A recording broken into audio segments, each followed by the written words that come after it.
Ahora entendemos por qué el judio-cristianismo no permaneció con los judíos después de la destrucción del segundo templo.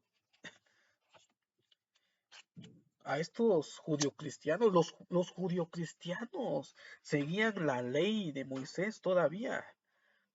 Esto de que la ley ya pasó, la ley terminó, esto Jesús nunca dijo de que la ley había finalizado. Encontramos en Mateo de que él no vino a abolir la ley, sino vino a cumplirla. Y no vino a eliminar la ley. La ley seguía. Los judio-cristianos, el cristianismo que surgió entre los judíos, ellos eran judíos practicantes de la ley. Santiago, el hermano de Jesús, era un ejemplo para el judaísmo en ese momento, de que era un defensor de la Torá y de las leyes de Moisés. Ese conflicto le costó problemas con Pablo y con Pedro. Para Santiago era necesario seguir la ley de Moisés. Para Pedro decía, bueno, hay algunas cosas que no deben de seguir los cristianos gentiles y hay otras cosas que sí deberían seguir. Pero Pablo decía que la ley no se le debía de imponer a los cristianos gentiles. Entonces habían tres posturas en cuanto a la ley de Moisés ante los judíos gentiles. Y los judio-cristianos que habían permanecido en Jerusalén, ellos seguían la ley de Moisés. Eso de que los cristianos posteriores ya no seguían la ley de Moisés, ya son interpretaciones teológicas posteriores, que de hecho ni Pablo no dejó de ser judío después de ser cristiano. Recordemos de que él cumplió la ley de Moisés.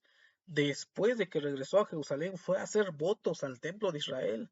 Se rapó el cabello y fue a cumplir los votos de una persona para ser purificada. Entonces aquí entra el dilema. Entonces, ¿no estaba purificado por el bautismo?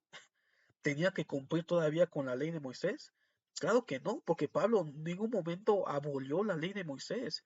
Él cumplió la ley de Moisés como un judío practicante.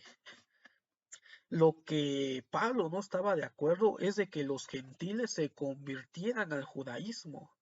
De otra manera, no podría comenzar eh, la segunda venida de Cristo o el cumplimiento escatológico del final de los tiempos. Eso es lo que no estaba de acuerdo Pablo.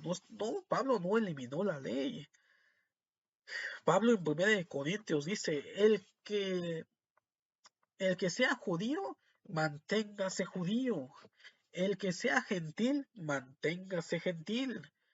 Pablo decía en su teología de que ¿cómo es posible de que se adelante el reino de Dios si los gentiles se están convirtiendo al judaísmo? Recordando la profecía o la bendición de Abraham de que por medio de su descendencia serán benditas todas las naciones del mundo. Si las naciones se estaban convirtiendo al judaísmo, la promesa de Abraham ya no se cumpliría. Por lo tanto, él estaba en contra de que los gentiles se convirtieran al judaísmo, pero no estaba en contra de eliminar la ley de Moisés. Pablo seguía la ley de Moisés. En un momento dejó de ser judío. Jesús seguía la ley de Moisés. En ningún momento dijo, ¿sabes qué? Aquí se va a acabar la ley, yo soy el final de la ley. Esa es una interpretación posterior. De hecho, en Mateo, vemos cómo Mateo habla acerca de que Jesús no vino a abolir la ley. Sin embargo, en Lucas, siendo un evangelio tardío del año probablemente 80 o 90, ya está dándole un cambio teológico al cumplimiento de la ley, diciendo de que los profetas fueron hasta Juan y de ahí se están esforzando por entrar al reino de los cielos. Sin embargo, son cuestiones teológicas posteriores. Jesús no vino a abolir la ley. Eso es una idea errónea que tenemos nosotros. Los judio-cristianos eran judíos practicantes.